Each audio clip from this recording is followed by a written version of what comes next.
ఇప్పుడు దొరుకుతుందిరా నీకు మనశ్శాంతి. బతికినంత కాలం మనశ్శాంతి కోసం ఆరాటపడతావు, దానికోసం 3 దారులు ఎంచుకుంటావు: ఆకలి, ఆనందం, ప్రేమ. ఆకలంటే నువ్వు డబ్బు అనుకున్నావు. జీవితాంతం డబ్బు కోసం పరిగెత్తుతూ నీ ఆనందాన్ని మర్చిపోయావయ్యా. ప్రేమంటావా? ఆనందం కోసం ప్రేమ దగ్గరికి వెళ్ళావు. ఇప్పుడు చూసావా, నీ ప్రేమే నువ్వు సంపాదించిన డబ్బు కోసం కొట్టుకు చేస్తుంది. ఇంకెక్కడ దొరికిందయ్యా మనశ్శాంతి?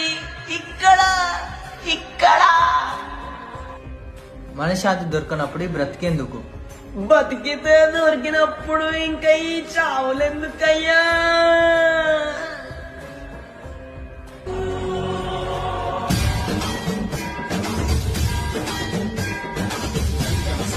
మిత్రమా, అటెక్కడికి? మన దారి